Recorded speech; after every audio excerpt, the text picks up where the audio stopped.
नमस्कार, Haribhoomi news bulletin में आपका स्वागत है। आज 14 नवंबर दिन शुक्रवार माघ माह कृष्ण पक्ष की दशमी तिथि है। राहु काल सुबह 10:42 से 12:01 बजे तक रहेगा। आज हरियाणा में मौसम शुष्क रहने की संभावना है। सुबह शाम शीतलहर का अलर्ट। अब नजर डालते हैं आज की प्रमुख हेडलाइंस पर।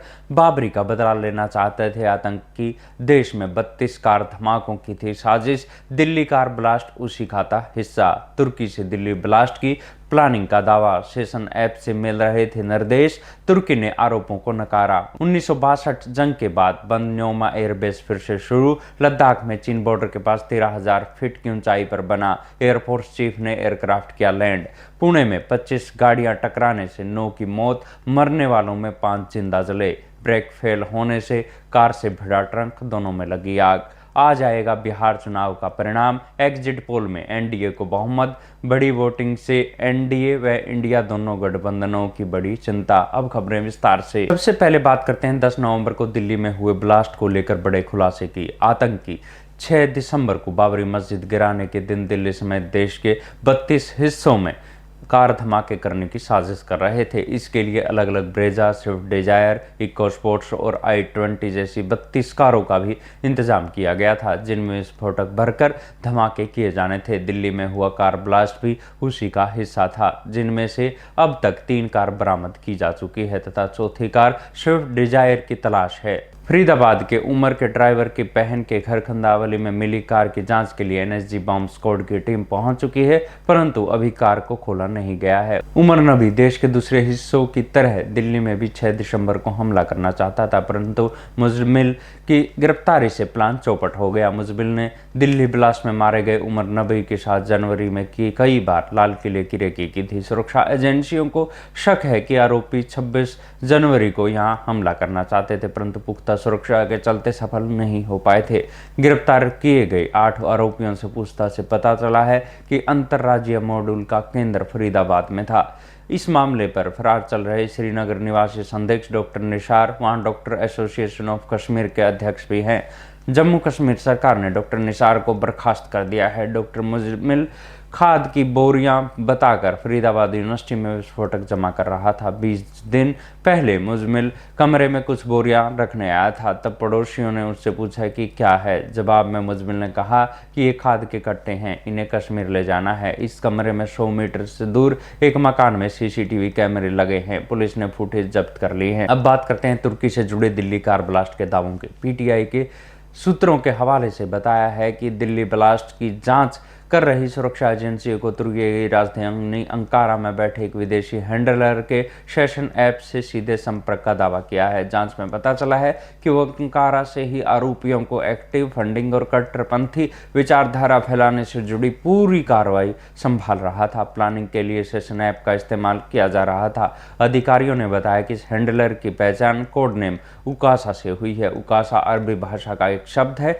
जिसका मतलब मकड़ी होता है। संभव है कि उसका असली नाम नहीं बल्कि पहचान छिपाने के लिए इस्तेमाल किया गया है। तुर्की ने भारत के इन दावों को झूठा करार देते हुए कहा कि ऐसी झूठी रिपोर्टों का मकसद दोनों देशों के आपसी रिश्तों को नुकसान पहुंचाना है। तुर्की ने कहा है कि वो इस तरह के आतंकवाद का विरोध करता है, चाहे वो कहीं भी हो और किसी ने भी किया हो। हमारा देश अंतर्राष्ट्रीय समुदाय के साथ मिलकर आतंकवाद के खिलाफ लड़ाई में अहम भूमिका निभा रहा है। तुर्की ने कहा कि भारत या किसी अन्य देश तुर्की द्वारा कट्टरपंथ फैलाने की पूरी तरह निराधार और तथ्यहीन है। जनवरी में डॉक्टर उमर और मुजमिल तुर्की भी गए थे। इनके पासपोर्ट में तुर्की के टिकट मिले हैं। अब बात करते हैं भारतीय वायुसेना के चीन के पास लद्दाख में 13,000 फीट से अधिक की ऊंचाई पर मिले एयरबेस की।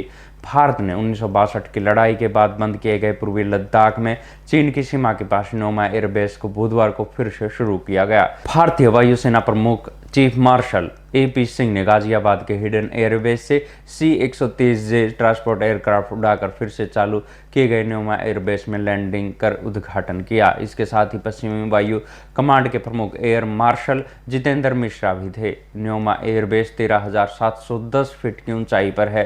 ये दुनिया के सबसे ऊंचे एयरबेस में से एक है। ये चीन की सीमा LAC के करीब 25 किलोमीटर दूर है। इसमें 2.7 किलोमीटर लंबा रनवे है। 1962 में शुरू किए गए इस एयरबेस को भारत चीन युद्ध के बाद बंद कर दिया गया था। 2023 में इसे फिर से आधुनिक एयरबेस बनाने का काम शुरू हुआ और अब 12 नवंबर को इसे दोबारा खोला गया है। मधुगांव के नाम से बने इस एयरबेस से लड़ाकू विमान, ट्रांसपोर्ट एयरक्राफ्ट और हेलीकॉप्टर उड़ान भर सकते हैं। इसे करीब 218 करोड़ की लागत से बनाया गया है। मधुनौमा नाम एयरबेस के पास मधुगांव से लिया गया है। नौमा लद्दाख में वायुसेना का चौथा एयरबेस है। अन्य 3 एयरबेस लेह, कारगिल, थोई इसमें स्थित है। इनमें कारगिल एयरबेस लगभग 10,500 फीट के स्थित है। इसके अलावा भारतीय वायुसेना स्पेशल ऑपरेशन एयरक्राफ्ट और हेलीकॉप्टरों के लिए उत्तरी लद्दाख में सिल्थी, दौलत बेग, ओल्डी से मिट्टी से बने रनवे का इस्तेमाल करती है। ये 16,700 फीट की ऊंचाई पर स्थित विश्व का सबसे ऊंचा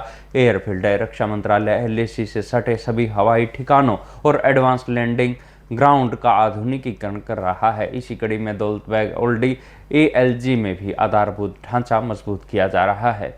अब बात करते हैं पुणे में रफ्तार के कहर की। वीरवार शाम ब्रेक फेल होने से ट्रक के कार के टकराने से 25 गाड़ियों की टक्कर हो गई। ट्रक और कार की टक्कर में लगी आग के कारण 5 लोग जिंदा जलने सहित हादसे में 9 लोगों की मौत हो गई और 20 से अधिक लोग घायल हो गए। हादसे के बाद हाईवे पर करीब 1 घंटे तक ट्रैफिक प्रभावित रहा। हादसे के बाद पुलिस और फायर ब्रिगेड की गाड़ियां मौके पर पहुंची और आग पर काबू पाया। हादसे में घायल हुए सभी लोगों को पास के अस्पताल में भर्ती कराया गया है। बताया जा रहा है कि ट्रक और कंटेनर सतारा से पुणे की ओर जा रहे थे। कार इनके बीच में फंस गई। हादसे के कारण नमले ब्रिज पर लंबा जाम लग गया।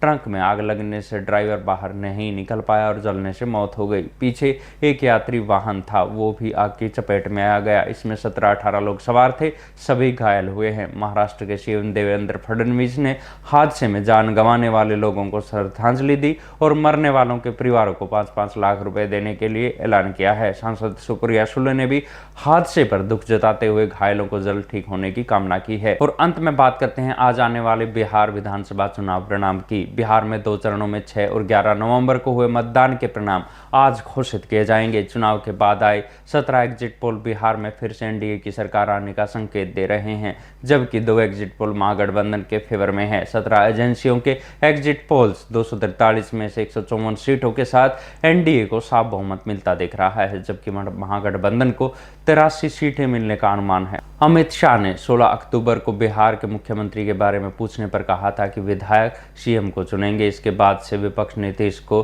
फिर से मुख्यमंत्री नहीं बनाने के मामले को चुनाव में उछाल रहा था, जिसके बाद मतदान के पहले अमित शाह को खुद कहना पड़ा था कि नीतीश ही सीएम होंगे। एक इंटरव्यू में उन्होंने कहा कि इसमें कोई कंफ्यूजन नहीं है। मैं फिर से एक बार फिर स्पष्ट करना चाहता हूं कि नीतीश ही मुख्यमंत्री है और चुनाव जीतने के बाद वही रहेंगे। बिहार में सरकार बनाने के लिए किसी भी गठबंधन को कम से कम 122 विधायकों की जरूरत पड़ेगी। एनडीए की फिर से सत्ता में वापसी हुई तो नीतीश कुमार लगातार 5वीं बार बिहार के मुख्यमंत्री पद की शपथ लेंगे। ऐसी ही खबरों से जुड़े रहने के लिए देखते रहिए हरिभूमि टीवी। और अधिक खबरों को विस्तार से जानना है तो हरिभूमि अखबार पढ़े या हरिभूमि की वेबसाइट पर जाएं।